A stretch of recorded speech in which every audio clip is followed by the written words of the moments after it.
کہ فائنل فیصلہ کیا ہوتا ہے. تو مزید اس پر بات کرنے کے لیے جو ہمارے ساتھ پینل موجود ہے، علی حسین صاحب اور اشفاق طولہ صاحب، اور اس کے علاوہ عاطف اکرام شیخ صاحب نے بھی جوائن کیا ہے، صدر FPCCI ہیں، ان سے بھی بات کریں گے. لیکن پہلے علی حسین صاحب سے میں پوچھنا چاہوں گا، جیسے زیدی صاحب ذکر کر رہے تھے، اکانومی کے ٹرن اراؤنڈ کی بات ہوئی تو انہوں نے کہا کہ یہ ہر جو وزیر خزانہ ہے، ہر حکومت بجٹ سے پہلے یہی کہتی ہے، بٹ ان ریالٹی ایسا ہوتا نہیں ہے. What do you think? آپ بھی اتنے ہی پیسمسٹک ہیں کہ شاید ابھی وہ سٹیج نہیں آئی کہ جہاں پر ہم اپنی معیشت کا جو رخ ہے وہ صحیح سمت موڑ سکیں؟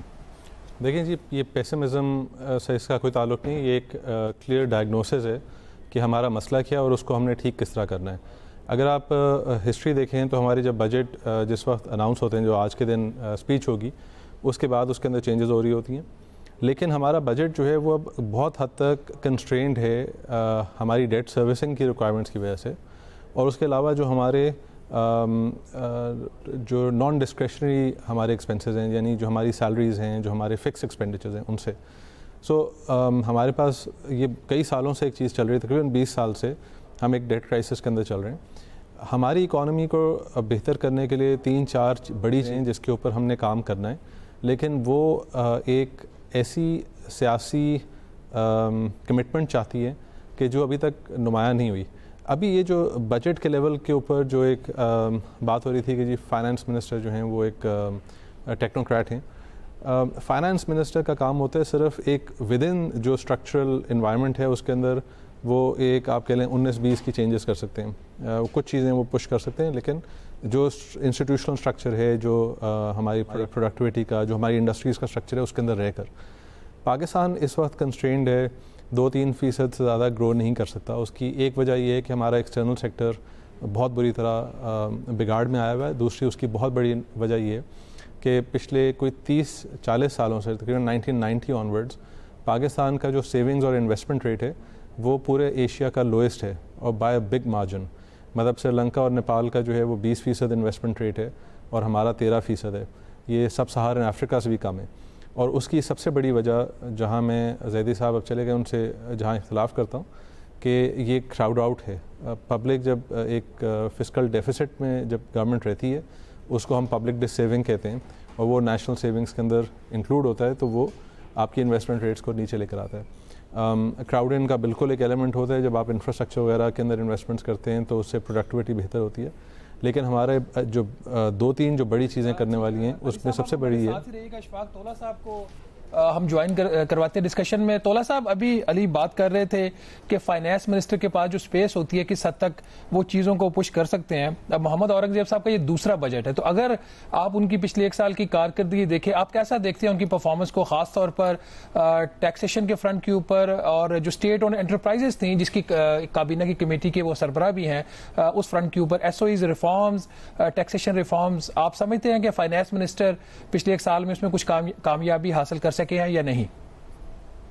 بسم اللہ الرحمن الرحیم. تھینک یو رانا صاحب. رانا صاحب، ایکچولی فائنانس منسٹر پوری ایک ٹیم کو لیڈ تو کر رہا ہوتا ہے، بٹ آپ کو بھی پتہ ہے اسپیس اس کے پاس نہیں ہوتی ہے. اور آپ سے زیادہ کون جانتا ہے کہ جس طریقے سے چیلنجز ہمیں آتے ہیں FBR کی کلیکشنز میں، جس طریقے سے ہمیں چیلنجز آتے ہیں پرائیویٹائزیشن کرنے میں، کیونکہ ہم دونوں فرنٹ پہ میں نے on the other side of the table بھی کام کیا ہے. تو مجھے یہ پتا ہے اکنامک ریفارمز کے اندر، جو اگر ٹیکس ریفارمز کی میں بات کروں تو سب سے بڑی امپیڈیمنٹ جو ہے وہ آپ کی FBR کی ٹیم آتی ہے. اور آپ نے دیکھا ہوگا جو رپورٹ ہم نے بنائی تھی اس میں 2.5 ٹریلین کے ہم نے نئے ڈائریکٹ ٹیکسز پروپوز کیے تھے، جو کہ نہ انفلیشن بڑھا رہے تھے، نہ کوئی انڈائریکٹ ٹیکس تھا، نہ کسی غریب پہ لگنا تھا. وہ ہم نے اس طریقے سے کارو آؤٹ کیے تھے کہ everybody was agreed except for 1 or 2 lobbies, اور ان لابیز نے پورا اس کو سیبوٹاج کر دیا in connivance with some members of FBR. تو وہ کرنے نہیں دیتے فائنانس منسٹر کو. اور اس وقت آپ یہ دیکھ لیں، ایک ٹیکنوکریٹ کم ایک پولیٹیشین فائنانس منسٹر تھا. اس کے بعد آپ آ جائیں پرائیویٹائزیشن میں. پرائیویٹائزیشن کا پاکستان کا سب سے بڑا مسئلہ یہ ہے کہ دنیا میں پرائیویٹائزیشن جب ہوتی ہے تو وہ پرائیویٹائزیشن